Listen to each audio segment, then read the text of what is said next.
Doctor Yunus সরকারের দুর্বলতার কথা ডক্টর ইউনূস সরকার কেন বলছেন যে আশেপাশে যখন দেখি কেউ নাই, এরকমটা ডক্টর ইউনূসের কেন মনে হয়? আপনারা কি আশেপাশ থেকে সরতে শুরু করেছেন? এই প্রশ্নটা আপনার কাছে, এবং আপনি কেন গেলেন না, মানে আপনি আপনার দলের প্রধান, আপনি কেন গেলেন না সর্বদলীয় বৈঠকে? জি, আপনাকে অসংখ্য ধন্যবাদ ধন্যবাদ শারমিন।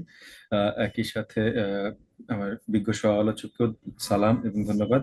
আহ, আমি আমার আমার দল থেকে পাঠানো হয়েছে, আমার দল থেকে প্রতিনিধি গেছে। আমি দ্বিতীয় প্রশ্নটার উত্তর আগে দিই। হ্যাঁ, আমার দল থেকে প্রতিনিধি গেছে, আমি যাইনি, যেতে পারিনি। তবে এখানে ছোট্ট একটু মানে প্রথম দ্বিতীয় প্রশ্নটার উত্তর কিছু দূর একসাথে এক জায়গায় হয়ে যাবে। যে আসলে যাওয়ার দাওয়াতটা খুব আনসার্টেন ভাবে দেয়া হয়েছিল। মানে যেদিন দাওয়াতটা তার আগের রাতে এবং বেশ অনেক রাতেই র্যান্ডম মেসেজে দাওয়াত দেওয়া হয়েছিল। ওই মেসেজে কোনো নাম পদবি কিছু মেনশনও ছিল না, মানে মেসেজটা কার কাছ থেকে এসেছে। তো আনফর্চুনেটলি আমার ফোনে সবার নাম্বার তো সেভ নেই। তো সেই কারণে আমি আসলে বুঝতেও পারিনি এটা কার কাছ থেকে মেসেজ এসছে। পরে যোগাযোগের পর বুঝতে পারলাম যে একজন তরুণ আপনার উপদেষ্টার কাছ থেকে মেসেজটা এসছে এবং সেই সবাইকে মেসেজ করেছে, সবাইকে জানিয়েছে। তো এরকম হঠাৎ করে আগের রাতে বেশ লেট এট নাইট এরকম আনঅর্গানাইজড ভাবে দাওয়াত জানানোটাতে এটা রিলেটেড আর কি দলের আপনার মানে এগেন একটা রাজনৈতিক দল তো। তো আমাদের অভ্যন্তরীণ কিছু বিষয় আছে, মানে কোনো একটা ডিসিশন নেওয়ার আগে আসলে একটা মানে কমিটি বসতে হয়, সবার সাথে একটু আলোচনা করতে হয়, ওই কমিটি মিনিমাম ওই মিটিং এ মিনিমাম কোরাম ফিল করতে হয়। তো এই এখন হঠাৎ করে আপনি রাত 10টা 11টার সময় কোরাম ফিল করার মেম্বার্স পাওয়া মুশকিল হয়ে যায়। হ্যাঁ, সব প্রত্যেকটা দলেরই এরকম প্রতিকূলতা থাকে, এরকম ফেস করা থাকে। সাথে আসলে এগেন অফিসিয়াল ভাবে দাওয়াত জানানো পরের দিন যখন ওই অনুষ্ঠানটাতে আমাদের দলের প্রতিনিধি গেলেন, তাদের কাছ থেকে যা জেনেছি এবং এটা সবাই তা জানতে পেরেছে যে সাদা কাগজে একটা প্রোক্লেমেশনের টেক্সট দেয়া হয়েছে। তো মানে এই সাদা কাগজটা কেন, প্রোক্লেমেশনের টেক্সটটা কারা তৈরি করেছে, এটাকে আসলে সরকার অফার করছে, সরকার অফার করলে কোন মিনিস্ট্রির মাধ্যমে, এটার সর্ট অফ মেমো নাম্বার কত, মানে মানে খুবই কি বলবো, মানে কোনোভাবেই এটা অফিসিয়াল নেচারের মনে হয়নি পুরো পুরো কর্মকাণ্ডটা। এবং প্রোক্লেমেশনটাও দেখে কোনো অফিসিয়াল লিখনই মনে হয়নি, মানে যেটার একটা কারণ আছে, সরকারের পক্ষ থেকে এসছে এই কারণে এসছে, এই কারণে আলোচনা।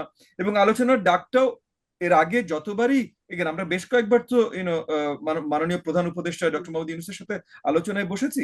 প্রত্যেকবার ডাকগুলো আরেকটু সাজানো গোছানো, ঠিক আছে, মানে একটা রাজনৈতিক সরকার বা একটা স্মুথ ফ্লোয়িং সরকার যত সুন্দরভাবে অফিসিয়ালি এই কাজগুলো করবে, ওনাদের দ্বারা এটা হয়নি এবং এটা হওয়ার কথা না, আমাদের এক্সপেকটেশনও না।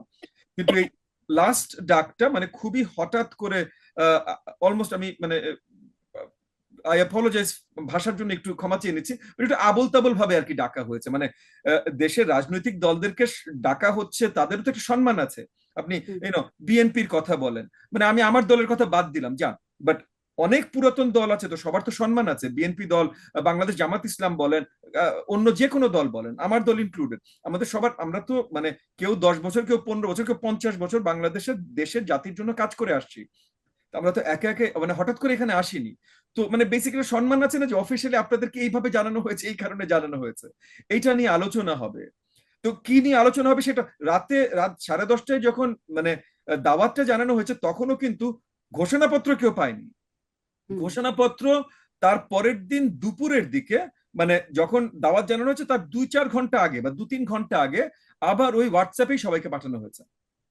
তো হোয়াটসঅ্যাপে ঘোষণাপত্র পেয়ে এগেন 2-3 ঘন্টা আগে আপনি যে একটা একটা অফিসিয়াল ডকুমেন্ট, এক নম্বর হলো এটা অফিসিয়াল কিভাবে আমরা জানি না, বাট এই অফিসিয়াল ডকুমেন্টটা নিয়ে যে আপনি আলোচনা করবেন, সেটার আগে এগেন আপনার দলীয় পর্যায়ে এটা নিয়ে একটা আলোচনা হতে হবে, একটা কি কমেন্ট হবে। মানে আপনি সোলো, আপনি চেয়ারম্যানই হন দলের, যেমন আমি নিজে চেয়ারম্যান দলের, বাট তাহলে তো দল হয় না ভাই, তাহলে তো আমি একটা ব্যক্তি হই। আমি যদি আমি যে বলতেই পারি, বাট তাহলে তো আমার নিজের কমেন্ট বলতে পারি, তখন আমার পরিষ্কার করে দিতে হবে যে আমি ব্যক্তি ববি হাজ্জাজ হিসাবে এই ডকুমেন্টটা নিয়ে এই কমেন্ট করতে পারি। দলীয় দলীয় পর্যায়ে তো আমাদের কোনো আলোচনা হয়নি, এবং আমি ধরে নিচ্ছি কেউই দলীয় পর্যায়ে আলোচনা করার সুযোগ পায়নি, মানে পাওয়ার কথা না তো এত লেট পেলে।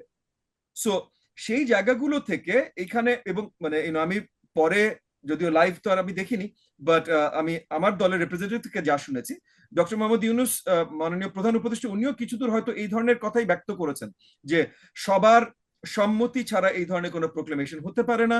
এবং উনি অত্যন্ত আনন্দিত হন যখন সকল রাজনৈতিক দল সবাইকে উনি ডাকলে সবাই তার পাশে আসেন, উনি অত্যন্ত আনন্দিত হন এবং উনি সামনেও চান এই জিনিসগুলো এইভাবেই যেন হয়, সবাই যেন ওনার পাশে থাকেন। আমি যখন আমাকে যখন কথাটা পরিবেশন করা হয়েছে, আমার দলের রিপ্রেজেন্টেটিভ যখন মিটিং শেষ করে আমাদেরকে এসে দলীয় পর্যায়ে এই মিটিং সম্বন্ধে জানান, তখন উনি এভাবে আমাদের কাছে পরিবেশন করেছেন। সো এরকম আমার কাছে মনে হচ্ছে যে মাননীয় প্রধান উপদেষ্টা খুব সঠিকভাবেই কথাটা বলেছেন, এবং হয়তো এই যে এই আলোচনার ডাক দেয়া এবং এই প্রোক্লেমেশন তৈরি করে একসাথে বসা, এটা হয়তো একটু হুটহাট করে, হয়তো এগেন তরুণরা অনেক আবেগী হয়, হুটহাট করে অনেক কাজ হয়তো করে, হয়তো সেইভাবে এই কাজটা করা হয়েছে, মানে হয়তো আচ্ছা, মাননীয় তাহলে প্রধান ববিহা উপদেষ্টা জাস্ট ক্লিয়ার আরেকটু একটু ছিলেন। একটা সাথে সাথে আপনার এই প্রশ্নের মানে আপনার এই প্রতি উত্তরের প্রেক্ষিতে আমি প্রশ্নটা করি যে এই যে আবোল তাবোল ভাবে ডাকা, এটা আসলে কেন এরকমটা হলো বলে মনে হয়? সরকার কি আসলে একটা দায়সারা ভাবে মানে এটি চালিয়ে গেল, বা দায়সারা একটা কাজ করলো? এটিকে সরকার ছাত্রদের বা বৈষম্য বিরোধী ছাত্রদের কথা বলছি, তাদের একটা চাপে পড়ে তাদেরকে করতে হয়েছে বলে করেছে এরকম, নাকি আসলে পুরোপুরি সরকারের ব্যর্থতা, সরকার এরকম একটা আয়োজনই করতে পারে না? বিষয়টা কি বলে আপনাদের মনে হয়? না, আসলে আমি এত এত শক্ত মন্তব্যেও যাব না।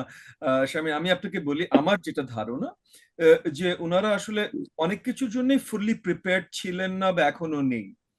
সো কার কোন দায়িত্ব, মানে এগেন মানে দায়িত্ব বন্টন যদি ভালোভাবে করা হয়, এবং সরকার যখন জনগণের সাথে বা রাজনৈতিক দল বা যে কোনো স্টেক হোল্ডারের সাথে কথা বলছে বা কাজ করছে, তারা যদি একটা অর্ডারলি ফ্যাশনে করেন তাহলে আরো ভালো হয়। কিন্তু আমরা প্রথম থেকে দেখেছি এই জায়গাটি একটু ঘাটতি আছে। এক এক উপদেষ্টা এক এক কথা পাবলিকলি বলে ফেলছেন। কেউ রাজনৈতিক দল সম্বন্ধে একটা কথা বলছেন, তো কেউ আরেকটা দল কথা বলছেন। যার এমন এমন একজন রাজনৈতিক দলকে দাওয়াত জানাচ্ছেন যে তার অল্প কিছু কয়েক সপ্তাহ আগে হয়তো সোশ্যাল মিডিয়াতে বা পাবলিকলি বলেছেন যে রাজনৈতিক দল তাদের বিরুদ্ধে কাজ করছে।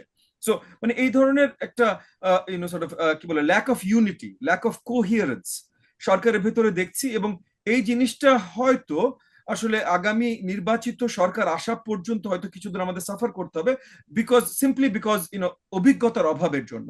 মানে আই এম শিওর তারা সবাই ভালো চান, ভালো চেষ্টা করছেন এবং সৎভাবে কাজ করে যাচ্ছেন, কিন্তু অভিজ্ঞতার অভাবের জন্য হয়তো এই ইনকোহিয়ারেন্স গুলো তৈরি হচ্ছে।